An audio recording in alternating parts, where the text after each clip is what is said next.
Alright, so this is I think part 3 of my Maulerfiend assembly video. And in the last one I said I was gonna film me doing this bit where I was gonna, put the magnet in there and all that, but that didn't actually work out.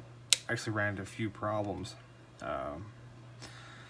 while I was doing this because, yeah, this is a dual kit, yes, but the way that it's made, it's really kind of one or the other, because you've got these secondary arms here for when it is a Forgefiend, and those are, ideally they would touch the ground and give the model some more stability.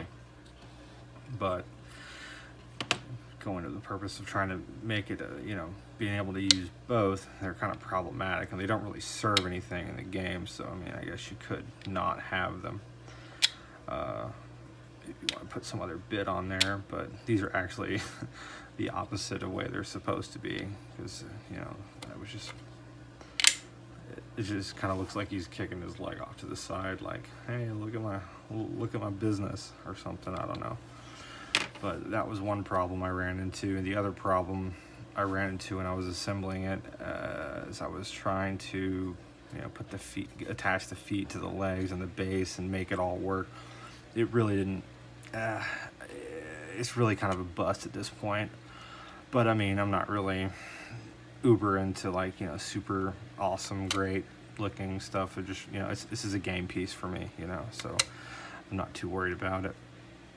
But I mean, overall, I had to kind of find a happy medium in between the two poses that make it work, and I might have to do a little bit more work on it to kind of make it look, a little better. But I think this is probably as good as it's gonna get on this one.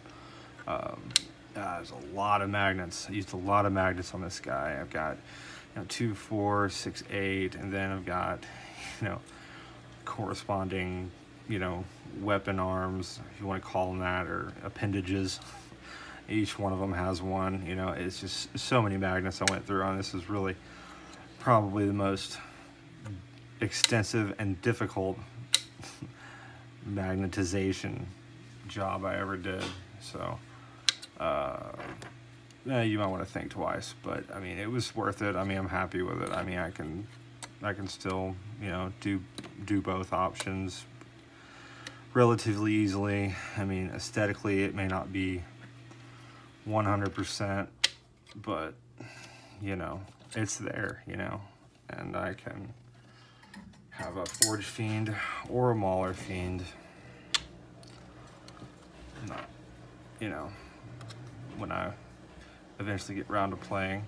Painting is going to be another challenge, because I'm going to have to, paint all the little different bits and bobs, and there's still pieces I need to put on, the little smokestack bits and the shoulder armor bits and stuff like that. But for the most part, he's done, and man, this was quite a challenge. But overall, I'm still pretty stoked about him. He's a sweet looking model. It looks like some big beastly monstrosity. I'm excited to throw him into some guardsmen or something. It's gonna be awesome. I hope there's a lot of them. I hope there's a lot of little, crummy dudes that I can throw this guy at and just wreak havoc. But yeah, he's pretty dope. So I'll give you an idea of what it's gonna look like whenever I get the other weapon options here. There we go. Plasma head. What's it at? Boom. Just like, yeah, Doom chicken. That's what it looks like. Looks like a Doom chicken. But yeah, like one of the problems I was running into when I was initially gluing it together is I had just used plastic glue on these two joints here, and I was looking at the pose, and then the neck bit and the way it kind of positioned. I wanted it, you want them to kind of look somewhat dynamic, you don't want to have like something that's complete, turd, when you're on a table. So I mean, he's actually about 45 degrees more up than he was when I initially had it. So, I don't know. It was a bit of a challenge.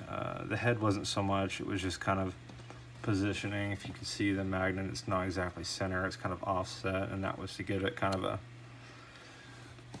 you know, sneering look type thing. I don't know what the heck I'm doing. I'm just some guy with I'm a guy with a camera phone. But yeah, man, it's possible. And you know, I mean, I'm sure there are plenty of other videos out there that went into a little bit more detail and guys that were a lot more efficient, but this was just kind of on the fly.